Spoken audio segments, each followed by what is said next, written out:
Hey guys, welcome back to Law Sports. It's Tyler. Whew, wipe the sweat away from your brow. Lot to talk about here in the Florida State recap.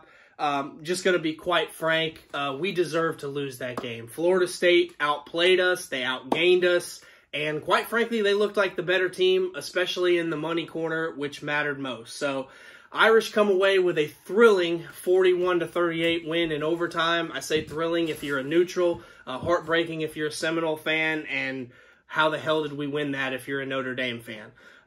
Just a lot of things to take away here, and quite frankly, this could have been one of the worst losses in the Brian Kelly era. Notre Dame kind of floundered around. Of course, we go right down the field to start the game, go 7-0 on the 4th and 1 touchdown pass to Michael Mayer. And then the defense pins them back a few times, couple of quick 3-and-outs. And, of course, the offense does that Notre Dame thing where for the first quarter after scoring and, instantly, we can't figure out how to get a first down. They break the long touchdown run. Game kind of goes back and forth for the rest of the first half. We end up leading going into halftime. And then they hit the big play right out of the gate in the third quarter. And then the Irish took control of this game. Jack Cohn comes out, throws, 2 or 3 touchdowns in the third quarter. We get the turnover, go right down the field and score 38-20 late in the third. Their fans have lost all their energy. It looks like the game is going to get away from them. And then the fourth quarter happened. Florida State with a furious comeback. More on that in a minute. But Notre Dame's defense, a lot of dissecting going on here, and this is a couple days after the game I'm doing this video, so I've had some time to think about it. But, man, I was screaming and hollering on Sunday night about making adjustments, which we'll talk more about here in a second. Ultimately, Notre Dame does find a way to win this game. I don't want to sound dramatic, but when you don't play in a conference, for those of you that the conference debate within our fan base, some people want to get in a conference, some people don't want to get in a conference. The reality of the situation is you're not in a conference. You almost have to go undefeated. And with our schedule, if we lose that game, our season's over. You can forget about the playoff. You can probably forget about a New Year's Six. There's games on this schedule Notre Dame could very well lose. Some of them look more winnable, actually, after Saturday, but we'll talk more about that later in the season. Survive in advance. Notre Dame gets the win. Let's take a look at how they did it. All right, so a lot of takeaways here in this near catastrophic choke job. The first and foremost, Jack Cohn is not what you thought he was. He is not a game manager that came over from Wisconsin like everybody, including myself, thought he was. This man can sling it. He looks the part of an NFL quarterback, and I don't know if it's Florida State's defense is just maybe not that good or some of both. But he threw for over 350 yards, and he did not look like what I remember him looking like at Wisconsin. Maybe he just hasn't had the opportunity to play for a team with this much talent in the skill set positions, and maybe Coach Kelly's like, we're going to let this dude rip. Love Ian Book, love all that he did for us the last 3 years. I don't think Ian Book makes some of those throws. He throws a lovely deep ball. Now, it lacks some velo, it lacks some zip. Some of his balls just kind of float. But the guy throws a beautiful deep ball, and he made our young receivers look really good. And Michael Mayer had the best game of his career, except for the 2 bonehead drops, one on a 3rd down in the first quarter when we were driving to make it 14-0. And then, of course, the one at the end of the game that I about broke my damn chair in the living room over, where it would have put us in field goal range to potentially win the game in regulation. But Jack Cohn played very well, utilized the tight end, and he was my biggest takeaway in the game, is that he is not a game manager. He looks like a dude that can carry this team, where Ian at times just looked like he couldn't do it. Second biggest takeaway, the running game. My God, I don't understand. We talk all the time about these great offensive linemen, how highly recruited they are, how great they are. And we have 2 elite running backs in Kyron Williams and Chris Tyree, and we have 65 rush yards. Kyron had 18 rushes for 42 yards. That's a dog crap average.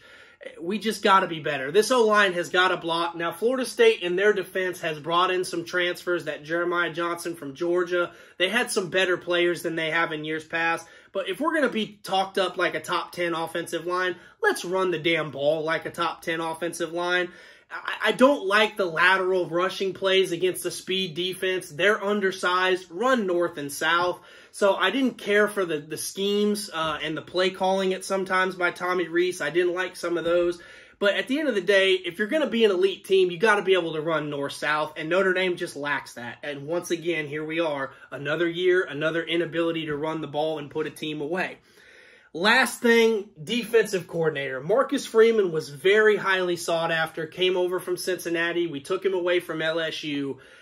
I think he's going to be a great D coordinator, and he'll probably be a head coach in his near future, but he has got to ask and answer some questions of himself and his defense after that game. A 38-20 lead, and they just ran the ball down your throat for almost 300 yards, majority of it in the second half. It's not so much that the defense couldn't execute. I put this on the coaching, not the players. Why are you staying in a three-man front and consistently running the same defense every play? The one time we switched it up, we blitzed a safety from our right, their left side, and knocked Jordan Travis's helmet out of the game. Brings in Mackenzie Milton, which, by the way, if he starts that game, we lose. He's better than Jordan Travis, and he'll start the rest of the season unless he gets hurt. He's an amazing story if you're a Florida State fan or a UCF fan watching this video.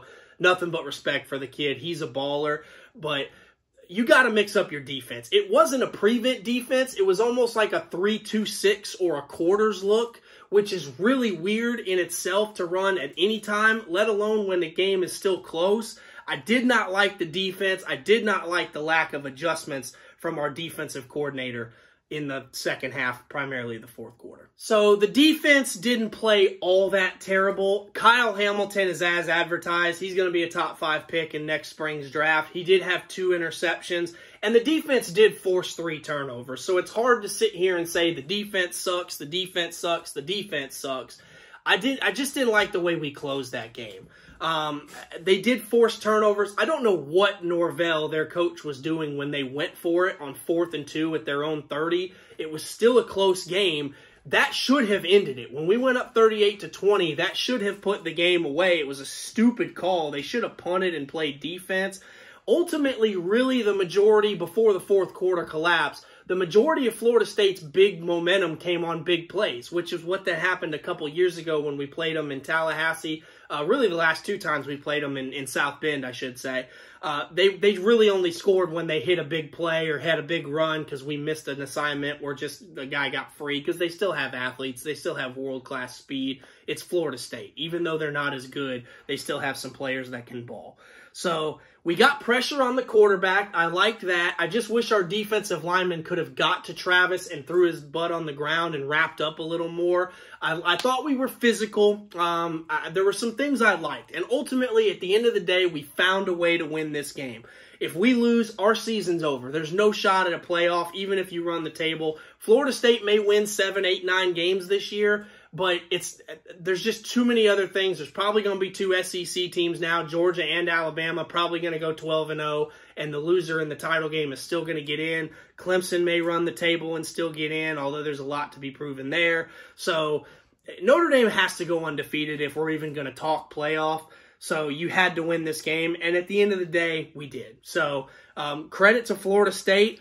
The question here, the ultimate question on this takeaway, and then I'll get into the Toledo preview, is Florida State that much improved, or has Notre Dame regressed?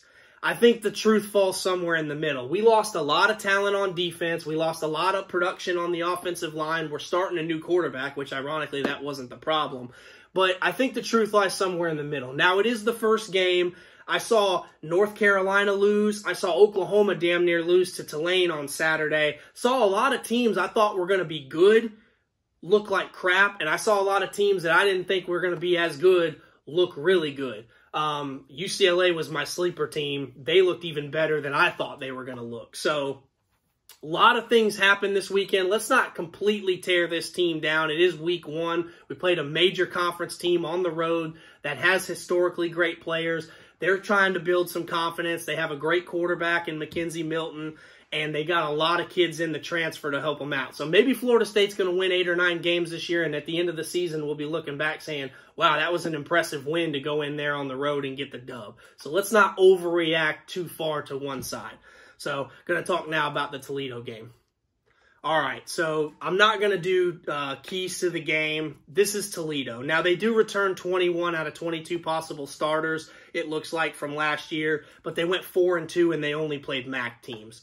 So Toledo's never a pushover. They're always kind of a middle-of-the-road group of 5 team, but they have been known to rise up and scare some people. I think they went into Michigan several years ago and nearly beat them. So this should not be a game we're sleepwalking through. We need to be working on some things in this game. I want to see more from the defense. I want to see adjustments made. I want to see some sacks, which we had a few of in the first half of last week's game. But let's build on the momentum from the win. Let's work on some things. Let's figure out how to get a damn run game going, and that way Jack Cohn doesn't have to throw it 50 times a game. Let's look like a complete team this for one time against an inferior opponent that has some talent and has some experience, but ultimately it's Toledo. We should win this game. I think the Irish win 48-17, may struggle for a quarter or two and then pull away in the second half, but let's finish this time. Come on, boys. This is Tyler with Loft Sports signing off. Go on.